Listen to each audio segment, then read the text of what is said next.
It's the return of an Eye at the Future series, and today Gary and myself are going to be looking at the second base position, arguably the biggest position battle entering 2024.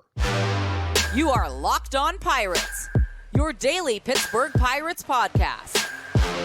Part of the Locked On Podcast Network, your team every day.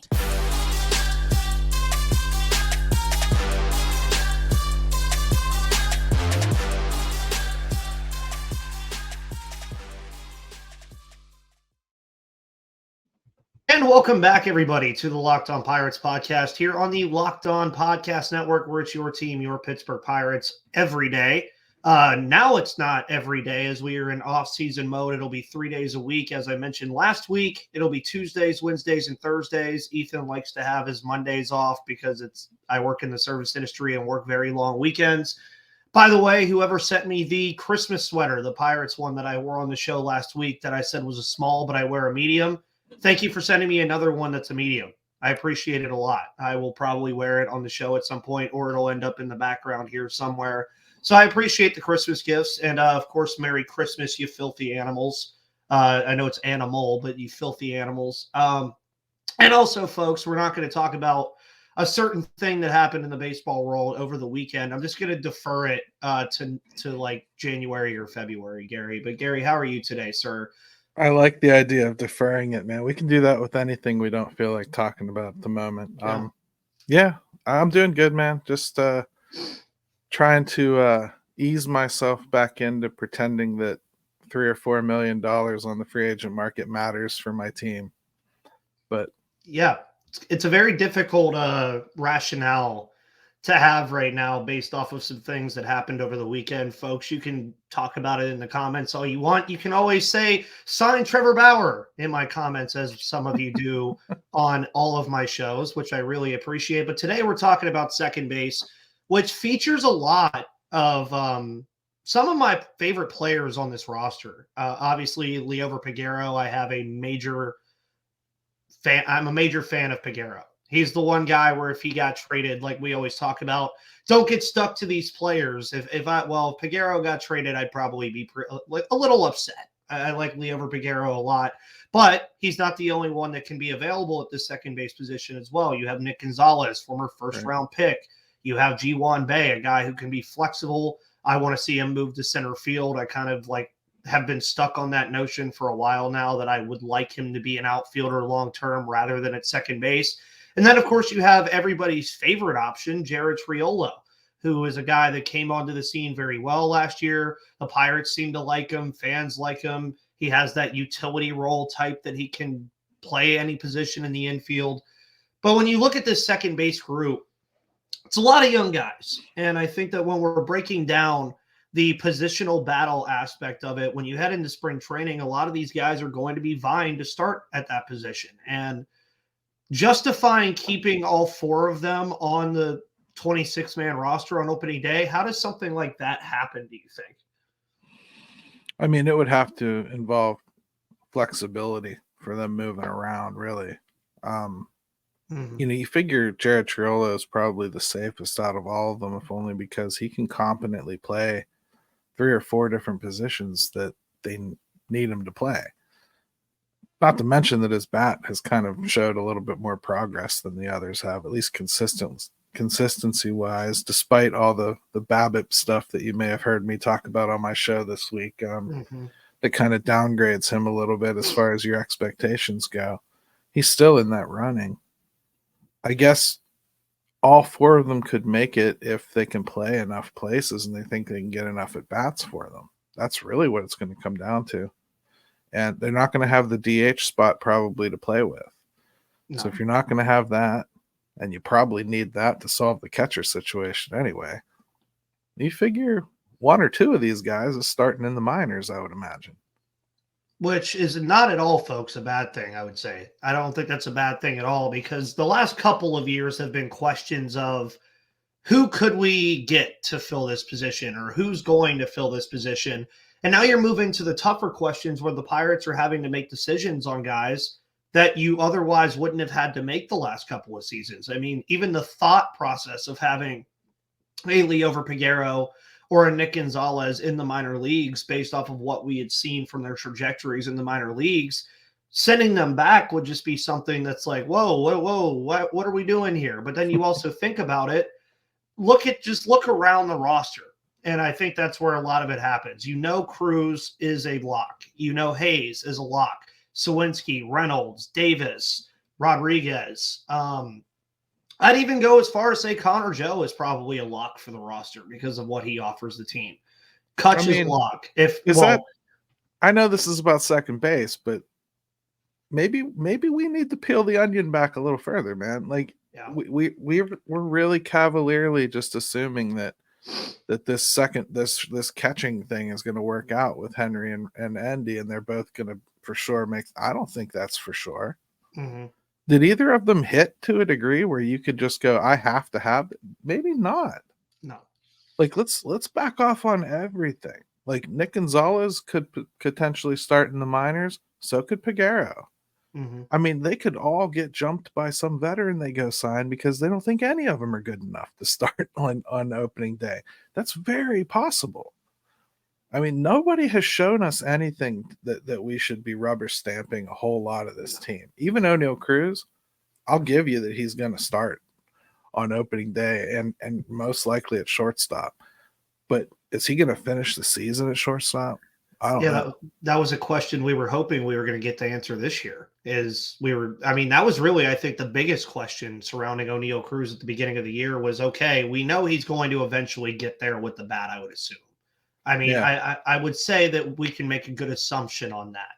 But if he starts having real defensive issues, which we've seen him have at shortstop before throughout the season, then you're starting to try to figure out, okay, where does he play now? And it can feel like you're getting derailed, but this is why the second base conversation is so difficult, because you talk about those four players and we're like, well, that's four players for one spot. That's not enough room. We got to do something. Let's trade one. Let's cut one. Well, hold up, because if O'Neal Cruz fails at shortstop, well, you might very well need those four. Yeah, you might very well wish you had six. Like, we've been in this spot before. I remember when Newman and Kramer were coming up together. They were definitely going to be the two, right? Then Adam Frazier somehow snuck in there. Then there was, Robbie Glendening was coming up and everybody's freaking out about it. We've been in this spot before where we had way too many middle infielders and we wound up with none. Let it play out. And when they find somebody that looks like they want to stick, I mean, like 5 days of just raking, give them a month. Give them a month. No more pulling them in and out. Let somebody have the keys, drive the truck to the store, and don't check up on them the whole way. See if they get home safe. Yeah, and that's one thing. That's a great conversation that we'll lead into in the second segment as well, especially about second base. And I've talked about it at the other positions as well throughout this series, is just let the guys play. I don't want to see the plug and play. Oh, the lineup was already made 2 weeks ago, so this guy's going to start thing. No, man, let them play. And we'll talk about that here in a little bit in just a second. But before that, we're going to talk about FanDuel. And I know some of yins who probably bet on sports probably lost some money last night due to the Monday Night Football games. I did not bet on those games because I can't in the state of Georgia. But if I could bet on sports in Georgia, I would use FanDuel. And most of you are from Pittsburgh that listen to this show, so you can definitely use FanDuel and all its perks, because if you want to score early down the stretch of the NFL season, you can do so with FanDuel, America's number one sportsbook. Because right now, new customers get $150 in bonus bets with any $5 money line bet. That's $150 if your team wins. So if you think the Kansas City Chiefs are going to win this weekend after Patrick Mahomes had a fit about a guy being 1.5 yards offside, then you could do that at FanDuel. Because if you've been thinking about joining FanDuel, there's no better time to get in on the action. The app is super easy to use. There's a wide range of betting options that include spreads, player props, over-unders, same-game parlays, and more. So visit FanDuel.com/lockedon and kick off the NFL season, because FanDuel is an official partner of the NFL and an official sponsor of the Locked On Podcast Network. And speaking of, don't get lost in your sports action because you could tune into Lost because Locked On has launched the first ever national sports 24/7 streaming channel on YouTube. Locked On Sports Today is here for you 24/7, covering the top sports stories of the day with the local experts of Locked On, plus our national shows covering every league. I'm sure Sully has had a blast talking about things over at Locked On MLB. So go to Locked On Sports Today on YouTube and subscribe to the first ever national sports 24/7 streaming channel. Now, to go back before we had the ad break and all that other stuff, I do agree 100% that whoever you stick with, like, let's just do a hypothetical here. Triolo wins the job at second base, right? Let's see him for the whole month of April. Let's just see what he's got. He doesn't have it. Who do you think's next? Just a hypothetical again. Let's say Peguero is mashing in the minors and they bring him up again to play second base and move Triolo to first or in a utility role. Then give him a chance. And I think that was one thing that was getting very frustrating last year is you would have guys have very good games, like Peguero would have little spots here and there where he would have very good games, and then he wouldn't play consistently for 3 days. Yeah. And I think that gets very frustrating for Pirates fans. And I can understand why, because I don't think they can adequately gauge an answer on anything if you're not letting the guys play the schedule they would play if they were the starter all the time. Yeah, and I think some of it is probably selective memory. You know, I think we definitely see him change that lineup too much, and it gets that way. I think a lot of the time, though, I just don't think that he's seeing things from these players that are convincing him that they necessarily have earned a stretch. When he does, I think we've seen them play them. Mm-hmm. Like Rodolfo Castro, I think, got a couple really patient looks, which means they've really, really liked something they saw. And they do. They really liked his power potential at second base. And they liked the idea of him being able to play shortstop too. They gave him a good long stretch. It didn't work out. I think when we traded him, they and probably most of the fan base felt pretty definitively we knew what we were losing here. Mm-hmm. You know, it just wasn't going to happen because they gave him a good long shot. I think that's what you need to do on some of these guys a little bit more. Even Jared Triolo last year, we saw 200 some at bats. That's a decent little stretch for a guy. I feel like I know him fairly well. I feel like there's enough numbers that I can look at the numbers and I can go like, okay, I see some trends. Like I'm kind of understanding maybe where he struggles, where he doesn't, where he's getting lucky, where he isn't. Well, you don't have that from somebody like Nick Gonzales. He's got 100 at bats. There's not enough to know anything. That's what they have to do. And that's going to be hard to pull off this year. Quite honestly, it is. Yeah, and I mean, there's a lot of roster gymnastics I think that the Pirates are going to have to do, and that's why you mentioned earlier that the second base position is just so hard to really gauge because if you do want to keep all those guys up, who do you bring down? Because you already have another guy going back to the catcher thing. You already have Jason DeLay back there still too. I mean, Jason DeLay is a guy that I think they would like to keep on the roster as a backup catcher in any capacity, really. And then or Ali Sanchez. I don't think they signed him to just sit in the minors. I actually think they signed him to jump somebody. Yeah, and it's a possibility that in spring training going into this year, all due to really this position that we're talking about today and the amount of things that happen based off of whatever they decide to do.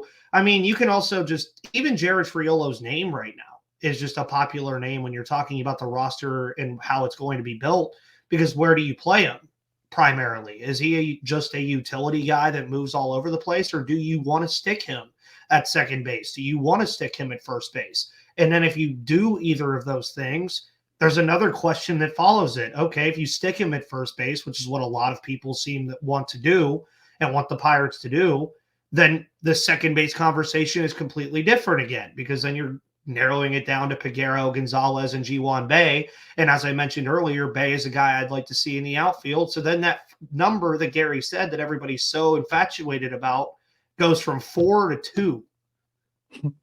And then how long is it good for? You got Termarr Johnson coming. You got Cheng coming. You got in many ways, it clears some things up that Dario Lopez got selected in the Roll 5 draft. I mean, there's a lot of guys that could still play. Alika Williams is still on this roster. Yep. Like, they're going to have some house cleaning to do. I think we're going to see relatively quickly. And I do think they're going to have to make some decisions. But the problem is, Ethan, until they do what we talked about, where they actually give them a little bit of a run, you just have no idea what kind of value you're even trying to move when you want to trade somebody. Like, if you were to go out on the market right now and try to shop Nick Gonzales, you have his potential, right? He's a number one pick, a rather high number one pick. He's got a skill set. You've seen it. He's got a track record in the minors. He's got a very small sample size in the majors. And above all else, you're trying to trade a kid, a number one draft pick that you're telling people right now is currently not good enough to start for the Pittsburgh Pirates. So when you think you're going to get somebody's frontline starter in return, I've got some terrible news for you. And you could say that for just about any of them. Mm-hmm. Yeah, and I agree. And then when you're talking about trades as well, and you look at stuff like that, I would say that I think it would be easier to trade guys that have been in the minors the entire time that are like in the top 10 or top 15 than it would be to trade guys like Gonzales or Peguero, because at the end of the day, teams know the value of that player because they can also grow them through their system. We've seen that. And I would say Peguero, if there's a caveat there, has shown major league power. Yeah. That's a step. That's a step that not everybody gets to. And even though the rest of his numbers aren't good, that major league power at that premium position of shortstop and or second base makes him eminently more tradable than Nick Gonzales. That's really all there is to it. You have to look at this stuff like in layers, because I just hear all these people want to trade from this position because it makes sense. Ji-hwan Bae gets brought up all the time. Ji-hwan Bae is not worth crap. Ji-hwan Bae can't provably play center field. He can't make the everyday play. He makes the spectacular. He can't play second base. He can't turn double plays, folks. And that's really what it is with Ji-hwan Bae. He can't turn double plays. Mm-hmm. And if you can't turn double plays, guess where you can't play? So you want to keep calling him a utility. He's not. He's an outfielder that really doesn't have an outfielder's arm. And he certainly doesn't have an outfielder's bat, at least not one that he's shown us yet. Best case, he's Steven Kwan. He ain't Steven Kwan. No. So you ain't trading him for nobody. Does that mean you shouldn't be excited about him? I mean, because he could develop? Yeah, but you're not trading him for anything important. No. And the thing with Bae as well is, the fielding issues are obviously a big problem too. And that's another thing that I would gauge about all this is, there is one player, and I know this is way off ball, but there is one player that I've kind of heard about and seen and been involved with rumors around him. So I don't know how much truth there is to it, but Jorge Polanco would be a wonderful player for this team. I think he's an adequate enough defender at second base, has major league power. I believe he bats from both sides. I might be wrong on that, but I believe he's a switch hitter. And ultimately, you're getting a known commodity. And we've talked about this on the show before, especially with second base. There's a lot of unknown things right now at this position. There's a lot of unknown things all around the roster, but that's just with any team. Yeah. But Ben Cherington, again, has continually backed his comments that he says he wants this team to be a competitive baseball team in 2024. So if you have the opportunity to add known commodities, if you'd like to further ensure that possibility, then it's something that happens. Now, I'm not sitting here saying, hey, go just sign whoever at second base and say, yep, you're the starter, and then just tell all the kids to screw themselves. No, that's not what I'm saying at all. But I think it all boils down to, again, 2024 definitely has to be a year where a lot of questions get answered, and a year that, especially at second base and some of these other hot positions of topics, But I do think that's where you really have to move forward, is you have to get answers on things that we've talked about already, like O'Neal Cruz's defense at shortstop, second base in general. Can Ji-hwan even be a Major League Baseball player consistently? I mean, is like Nick Gonzales and Liover Peguero, can they reach their potentials? Is Jared Triolo ultimately the guy that we saw in 2023? There's a lot of questions surrounding this team, and they need to be answered going into this year, or going into like out of next year. Right. And I would say, like, on Polanco, knowing that I think they have a limited amount they're gonna spend this year, I can't personally sanction second base being placed that I would use it for all the reasons I just discussed. Because I think come 2025, 2026, they're going to have an internal answer. And now's the time to find that internal answer before it really, really matters. Because you're not going to want to play a rookie. No. You're just not.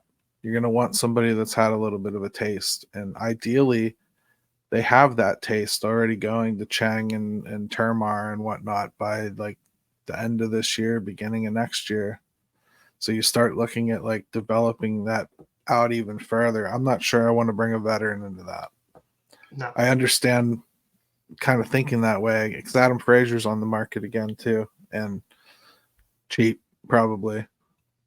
But in the end of the day, like, man, what they're definitely going to give you from their track records, they're both trending down now. And Jorge Polanco, I think he played 80 games last year. Like, he had like some injury concerns. Yeah, that's not great. And the home run totals have been falling for him, and the average is plummeting, and the OPS is like mid 700s. Like, he's kind of falling off the table. That said, the veteran leadership would not hurt. This team needs it. So, like, would I like him in the room? Yes. I wish he wasn't a second baseman. If he played first base, I think I'd be happier, but he's not very tall. And yes, he is a switch hitter. You're right. Yeah, and everybody knows Ethan loves his switch hitters, and I will always love my switch hitters. If it was up to me, the entire lineup would be switch hitters. Just find every switch hitter in Major League Baseball and bring them here. But also, you mentioned Termarr Johnson. You folks can see over there, and this will be the third segment. You guys can see over there on the right of the screen. Is Termarr Johnson the be-all, end-all at second base? I asked that question to the viewer. I can ask Gary as well, but more to the viewer in your comments of how you view the second base position. Do you really just think it's a wait and see thing until Termarr comes up? And Termarr Johnson, folks, I am very confidently telling you that Termarr Johnson is going to be a very good Major League Baseball player. And that is 2 years out before he even debuts. Come back to this show on December 12th, 2023.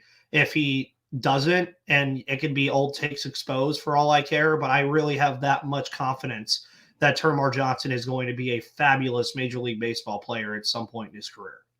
I really think he could very well debut next year if he keeps on this track at the end of the year. I think he could get his cup of coffee, and I really mean that.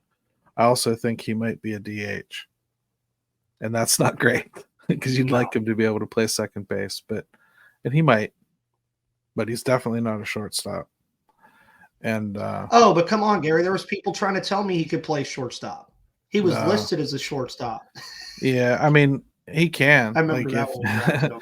He can. Like, he could walk on just about any college team and be the best shortstop. But like, I don't think he's a major league shortstop personally. I don't think he has the range.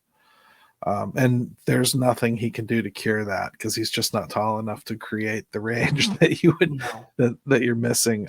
So even at second base, the range isn't 100% great. But I am encouraged by the way he's turned double plays. I like that. I think he's done well with a lot of the routine. He does have the hustle. I think he could probably play outfield if he had to, although I don't 100% like the arm. A lot of people profiling him as a DH, and I could see that. That said, they're still talking about him with those crazy, crazy comps for who he can hit like as far as like contact hitters go. And if you toss in the kind of power that he looks like he has, I'm probably more excited about him than Paul Skeens, if I'm honest, as far as what he could do on a daily basis at PNC Park. because I think the Roberto Clemente wall is in a lot of trouble when that kid gets there. Yeah. Yeah. You look at his folks while you're listening to this or after you're done listening to this, just look up some of his highlights and just watch his swing. He has probably the most fluent swing of anybody in our minor league system and maybe anybody across baseball. And it's just all one forward motion. There's like hardly any wrinkles to it. And when he hits the baseball, he hits it. And that's one thing that I think a lot of people kind of heard about last year when he had, 4 home runs in 6 games at Greensboro. Now, albeit it was at Greensboro, and we know about that little league ballpark that has shot up a lot of Pirates prospects, and then they get to Altoona and bat 200 with like 1 home run. But yeah, still, I think he'll do well in Altoona as well. That ballpark is pretty fair to left-handed hitters as well. It's really when they get to Victory Field in Indianapolis, that's when you start going like, okay, now let's really see. And a lot of those home runs start turning into doubles for guys like this. And I will say with Termarr, he's got to move his legs a lot more to get it done. mm-hmm. He's fast. He'll get there. Like he'll get to third base on a gap shot, and he will push the action on the base paths. And unlike O'Neal Cruz, it doesn't take him till first base to get to full speed. I mean, like, he'll be at full speed coming right out of the box. The kid's a chugger. And yeah. I think they made a good pick with the bat here. I do question some of his defensive acumen, but I don't know, man. Who's complaining about that when you get a hitter? No. I mean, as we used to say that all the time on the show, I believe, is if you're going to hit, you're going to play. I mean, if you're going to hit on this team, you're going to play on this team, and that's just what Termarr it has been doing in the minor leagues. Now, obviously, when you look at some of his numbers, I mean, they're not like anything that's going to flash off the page for you, but I don't think that really matters all that much. I think it's more of just, is he continuing to develop the power element that a lot of people have talked about? Is he going to be able to keep the contact element up, like along with that power element that he's gaining? Probably. And does his defense improve? Because if his defense improves even enough to be an average defensive second baseman, folks, you have a special player on your hands if this kid can figure out how to play second base on a daily basis. I really believe that. Right. I think he could play passably there. I just mean, like, I think it's impossible to believe that you wouldn't have a better defensive option. That's all. It doesn't mean that he won't handle it every day or that's not where he's going to play. I don't think he's going to embarrass you there. He's just he's never going to threaten a Gold Glove. I just don't see that in him. And I don't think, again, I think it's his physical limitations. It's not his want to or understanding of what they're asking him to do. Yeah, he can't help that he's 5'8", 5'7". Yeah, so he's like my height. So, I mean, if I was out there on a major league field, I wouldn't have the greatest range either, being 5'7", 5'8". But, some people would like to tell you that O'Neal Cruz could just fly over to second base and catch it for him with his range. And I would say that would be probably the funnest double play duo you would ever watch in Pittsburgh, just because of the sheer difference in size. You would have a 6'7" and a 5'8" guy in your double play duo. And I think that would, I mean, one, Pittsburgh Clothing Company is going to have a shirt on that ASAP when it happens. And two, everybody's going to talk about it. And the booth's going to talk about it all the time. You're going to have pictures of it all the time. It's going to kind of be like that Jose Altuve, Aaron Judge picture, but every day. It'll be like the DVD cover for Twins with Schwarzenegger and DeVito standing side by side. Yes.